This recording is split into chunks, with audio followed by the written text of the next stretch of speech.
Dawn of Unsaving Termina. 72 hours remain.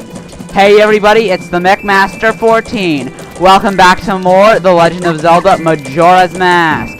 In the last episode, we saved Termina by going inside the moon and defeating Majora's Mask once and for all. However, we did get unmasked from Majora's Mask, well, Majora's other mask, the Fierce Deity's mask. And in this episode, well, we can't use the Fierce Deity's mask right now, so for this episode, what I'm going to be doing, this fun little bonus episode, I'm going to be going around to each of Termina's temples and rematching the bosses. Because, like I said, if you have the Fierce Deity's mask, then any boss is pretty much a cakewalk. So, in this episode, and since it's probably going to be way too long to show all the bosses, the next episode are going to be focused around showing all the boss fights as the Fierce Deity.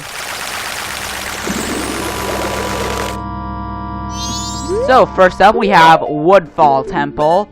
And this is where he saved the swamp from being poisoned for all eternity.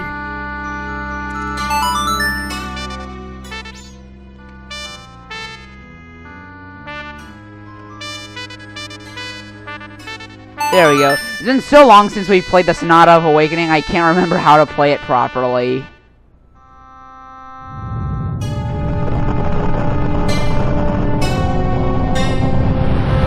Anyway, that happens, and the giant temple sprouts from the lake again.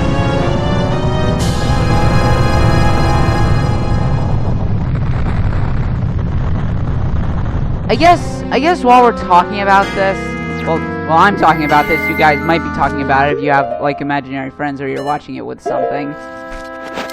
I guess I could talk about the Fierce Deity's origins on both a developmental level and in a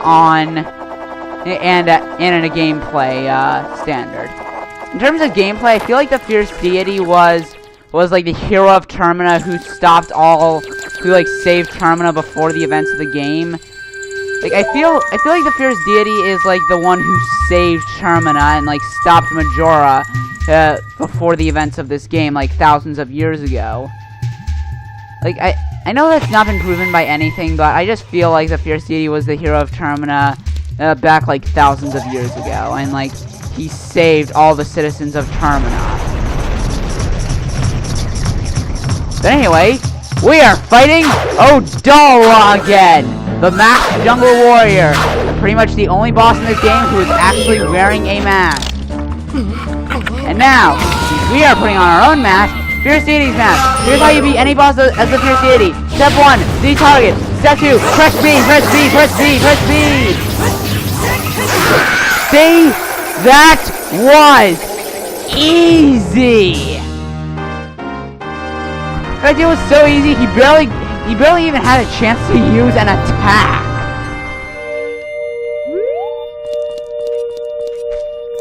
Wait.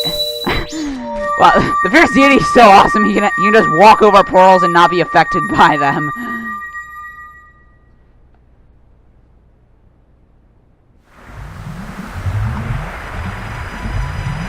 And we've saved Woodfall again.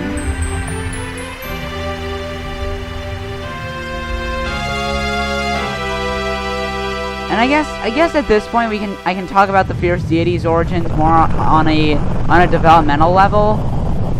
Something interesting about Majora's Mask is that originally there was going to be an adult Link mask in the game. And originally Stone Tower Temple was going to be a much different place. It was actually going to be more like the Spirit Temple in Ocarina of Time. Only it was a bit more convenient because you didn't have to keep going to the Temple of Time to switch between Child and Adult Link. However, the developers of the game viewed this as redundant because Child Link has most of Adult Link's items and abilities in this game, like the bow and the hook shot. And also, to me, it would feel like that if they did that, with Stone Tower Temple, it would just feel like repetitive design because they did the exact same thing with the Spirit Temple and Ocarina of Time. And I feel like the Adult Link mask became the Fierce Deity's mask. Because you can actually see in a beta screenshot of the game that there was supposed to be an Adult Link mask. Anyway, I just thought I'd throw that out there because there really isn't much left for us to talk about, or much left for me to talk about, because you guys aren't doing any commentating. I mean, I guess you could commentate on my videos. I mean, there is a YouTube comment section for a reason. But you're not talking during the videos like I'm doing to an imaginary audience, because barely anyone even watches my videos. Anyway, back at Snowhead, this is where we save the Gorons from a blizzard. Again, still not sure how Link doesn't catch frostbite here, and especially with all the cold. There we go. Play the Goron Lullaby. It feels like forever since we've played any of these songs. Anyway.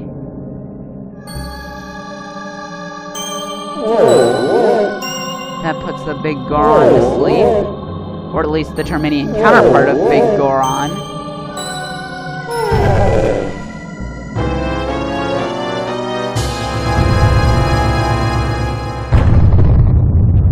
Oh, and also, a few things that I said before.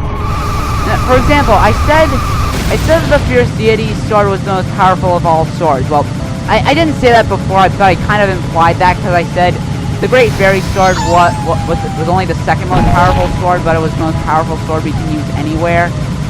I'm pretty sure you guys get that. I mean that the Fierce Deity sword is the most powerful of all swords, because, well, we can annihilate pretty much any boss with it, and we can't use it anywhere.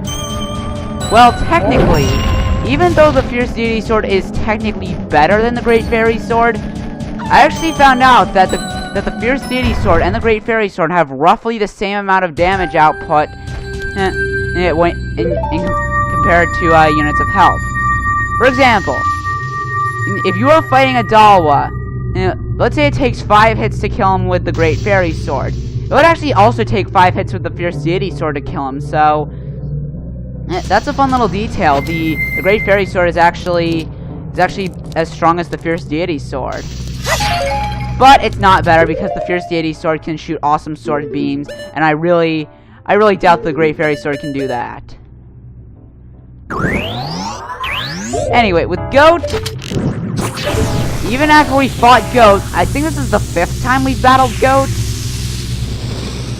Link still doesn't know to move out of the way when he starts moving.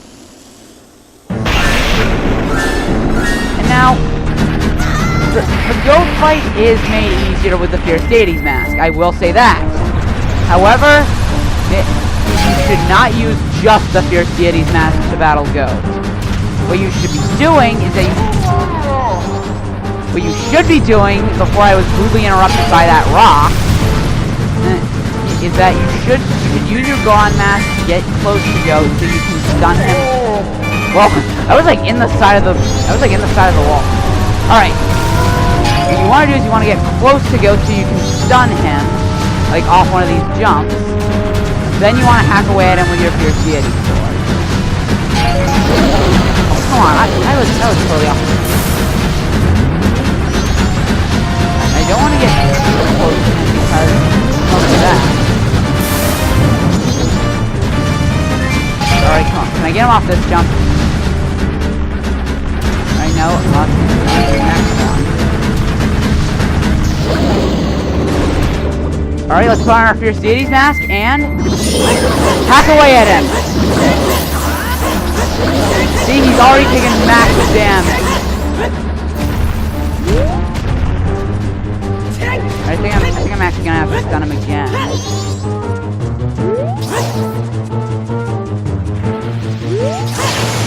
Or no, I can probably just do this. No, I'm gonna have to stun him again, or possibly kill him with the Goron mask, because, like I said, it's gonna take way too long for me to kill him if I just use the Fierce Deity's mask. So I'm gonna have to use the Goron mask at least a little bit. But you can definitely tell that we drained a lot of Goat's health with the Fierce Deity's mask. Like, only a couple hits with that, with the Fierce Deity's sword was enough to almost kill him. Alright, now can I get close to him? It seems like it takes forever for me to get close to go when he's low on health. And it makes sense because he does get more attack, but still. Oh, that didn't knock him down? Okay. I was like all ready to do this, like, oh, look at me. Yeah. No, apparently that didn't work. What's that? I just fell out of midair.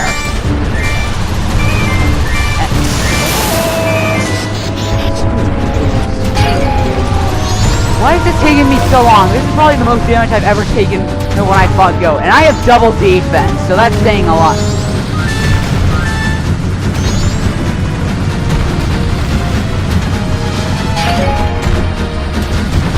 Alright, I don't even care if I finish him off with the Fierce Deity mask at this point. Get closer to me, Goat!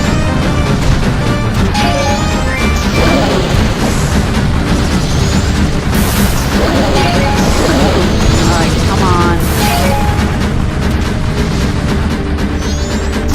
There we go. I didn't finish him with the Fierce Deity's mask, but hey, I'll take it. At least I got to show you guys how powerful the Fierce Deity sword was. Because we took him down almost instantly when we had that. Oh well, let's play Curse. It's been striking me a lot in this Let's Play, actually. I know there's no such thing as a Let's Play Curse, but it feels like that it's such a thing.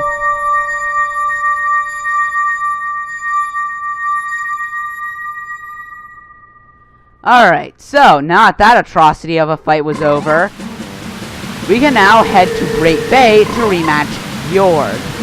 And I know Goat wasn't that much of a difference. We were still like knocking him down with the Goron mask and doing that. I like how that job was that probably was just frozen in midair. Although I promise, Fjord will be a much bigger difference. Alright, so we go to Zora Cape.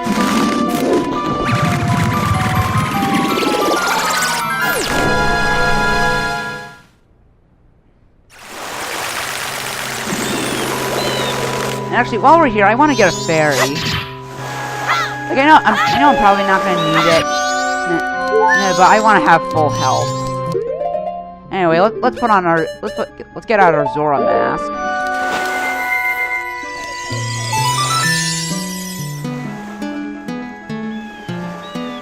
Play the new wave Bossa Nova. I still like that. I still like the new wave Bossa Nova.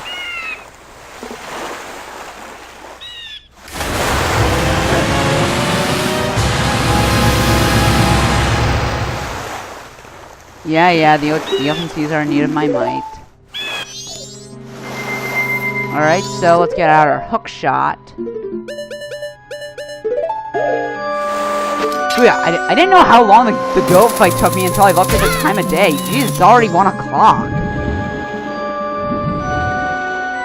Anyway, the Gjorg fight won't take very long because we're going to own him with the sword.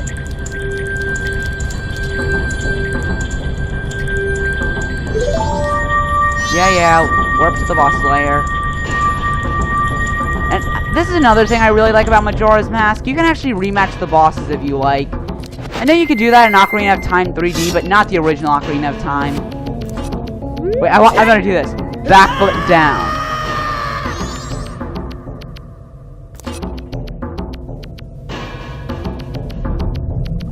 Anyway, we see Gjorg again.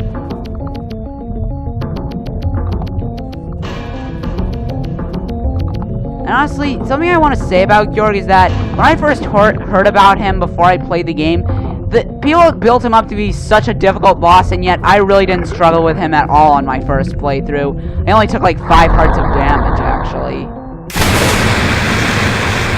But anyway, this is still another boss we're going to annihilate with the Fierce Deity's mask, and another chance to hear the awesome boss music. Wait, let me warp on. Oh, that was lame. It wouldn't let me lock onto it. There we go. Alright, stables apply, Z target, and press B. Look, already spinning out his, her, its baby.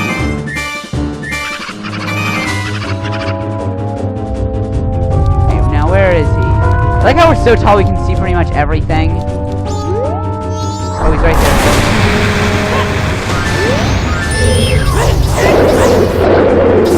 Alright. It should take only 4. There we go. You're barely even got a chance to use any attack. That's how easily we take him down now.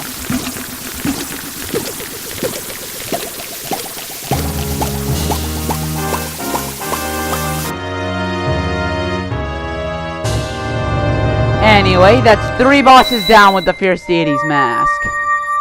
And honestly, I think since the episode's going to be way too long if we take down Twin Mold and Majora in this episode, next time on The Legend of Zelda Majora's Mask, after we listen to this turtle talk again, we will be taking down both Twin Mold and Majora as the Fierce Deity.